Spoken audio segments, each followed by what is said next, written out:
Hello there and welcome to Miss Yusuf's English class. In this video, we are going to study motho ke motho ka batho babang. A person is a person because of other people by Jeremy Cronin. But first, some background notes on the poet.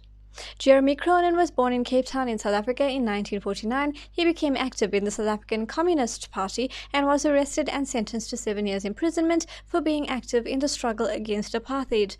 After he was released and South Africa became a democracy, he became a member of parliament. Let's read motho ke motho ka batho babang. By holding my mirror out of the window, I see clear to the end of the passage. There is a person down there, a prisoner polishing a door handle. In the mirror, I see him see my face in the mirror.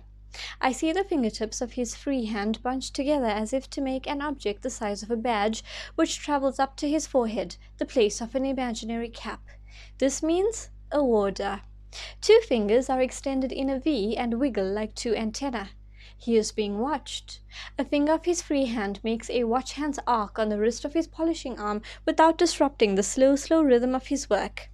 Maybe later we can speak. Hey, wat maak jy daar? A voice from around the corner. No, just polishing, boss. He turns back to me. Now watch his free hand. The talkative one slips quietly behind. Strength, brother, it says. In my mirror, a black fist. Okay, some context first though. During the apartheid time, prisoners would be anxious for news about home or any updates about the political climate, and they would find ways to communicate with each other non-verbally through signals and signs and code. And so this is an example of one of those moments. Right, section by section. By holding my mirror out of the window, I see clear to the end of the passage, right? This appears to be a new prisoner or a young prisoner, and he is trying to have some sort of comfort in another human being, another prisoner maybe. So he's holding out his mirror, hoping to see someone. And he's describing as he holds his mirror out of the window that he could see quite far down the passage. The prison cells will be adjacent to each other, and so he's hoping to see someone. And he's in luck because there's a person down there. Not just any person, a prisoner who happens to be polishing a door handle. Of course, prisoners would be involved during the day in different activities and different chores, different errands, in order to keep them active, but also to help with the maintenance of prison, cooking, woodwork, maintenance, breaking blocks, and cleaning. Right, in the mirror, I see him see my face in the mirror. Right, this is a trick, of course, of how mirrors work. So the speaker now is saying that he's holding his mirror out at the window, and he can see the face of the polishing prisoner, and in turn, the polishing prisoner can look at the mirror and see the speaker's face. Right. Immediately they begin communication, right? It may be that the polishing prisoner had been hoping or waiting for someone to communicate with as eagerly as the speaker. Right, I see the fingertips of his free hand bunched together as if to make an object the size of a badge, which travels up to his forehead, the place of an imaginary cap. So the polishing prisoner now has bunched his fingertips together and made a very rough signal for a badge in order to alert the mirror holding prisoner, that they are not alone. There is a warder among them. And that is to say, be careful, be cautious, be wary. Don't make a noise, don't try to say anything, because there could be consequences. So, of course, while there is while there is communication taking place, they have to be very, very wary, they have to be very, very careful, because the consequences may be more jail time. It could be withholding of meals, it could be in harder labor, it could mean so many things, and so they're just saying, be careful to each other. Don't get too anxious. Right, his two fingers are extended in a V and wiggle like two antennae. So kind of like a peace sign, or the sign that you would use to intimidate or to have friendly banter with someone to let them know that you're watching them. So you'll point 2 fingers at your eye, 2 fingers at their eye, right? So this is basically a very loose code for we are being watched. Okay, again, this is to warn the mirror holding prisoner not to be too excited, not to be too anxious, and not to be too overt in his communication. Just be patient, be calm. We are not alone. Right, as you can see, these 2 men, they may not have met each other, but immediately they understand each other. It's because the code and the signal and the signs that they pass on to each other are very practical. Okay, and it's something that they had to pick up very quickly, very easily, in order to understand this nonverbal language among them. Right. A finger of his free hand makes a watch hand's arc on the wrist of his polishing arm without disrupting the slow rhythm of his work. Right, so the speaker now, the polishing prisoner now, remember he's cleaning, and he's cleaning up a door handle. It takes him a long time. It takes him the entire duration of the poem to polish that door handle. He's polishing the door handle very deliberately, with a lot of time, with a lot of patience, not in a rush at all. So slow there. This man is not in a hurry to leave his place. He's quite comfortable there. And he's not stopping his work, right? Of course, that would raise suspicions.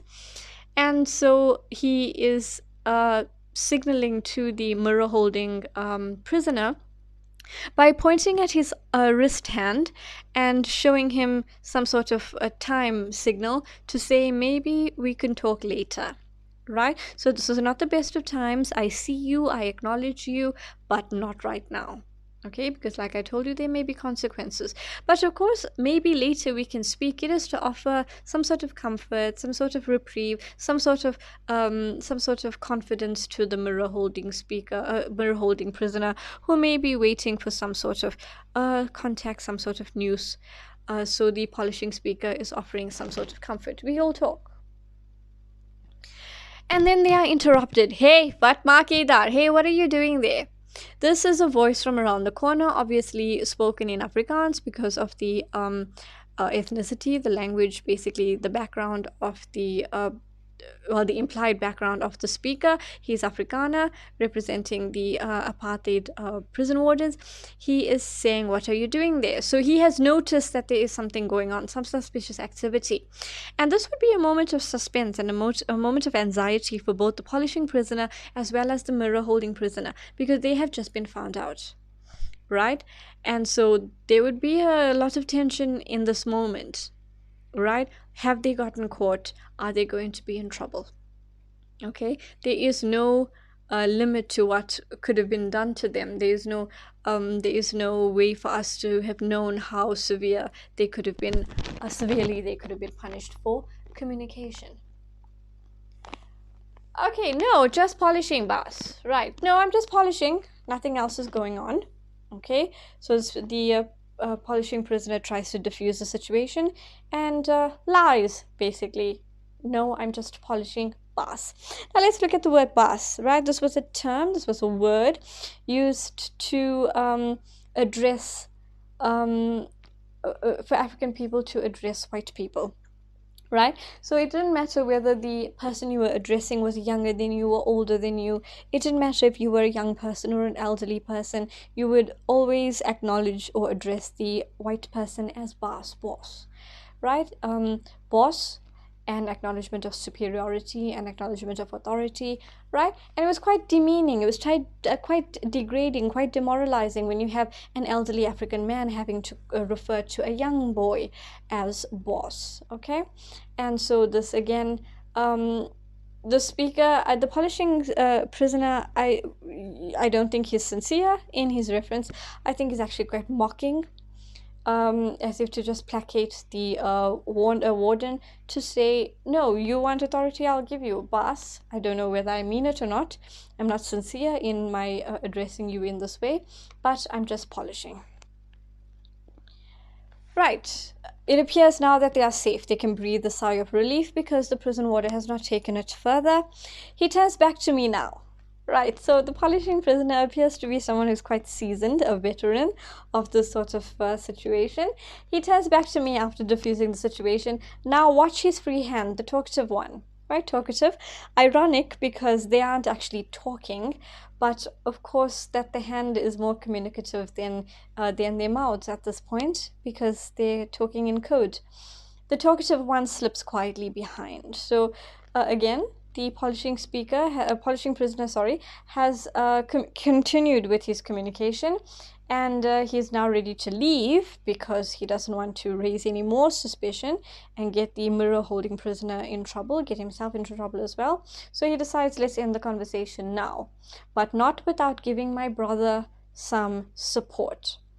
As the polishing prisoner is getting ready to leave, for self-preservation and for protecting his comrade, he slips a hand behind his back, the one that had been passing all these messages throughout this poem, quietly behind him. What does it say? It offers strength, brother, right? Strength, have power, brother, but also brother, an acknowledgement of this ubuntu, this comradeship, this brotherhood. And what can this speaker see in his mirror? A black fist, okay? The Amandla sign, the sign of solidarity, the sign of strength and power, right? The symbol of black struggle, black freedom, right? Even now it's used commonly, okay? For example, Black Lives Matter, the motto is a black fist. When Nelson Mandela was free and walked around on the 11th of February through the streets of Joburg,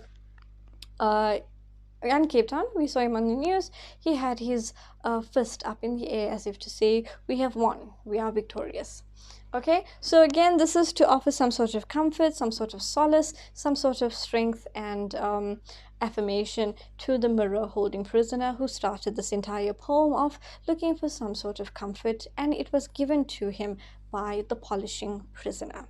Okay, an assurance that he's not alone, an assurance that he has been acknowledged, an assurance that they're not going to let anything happen to him.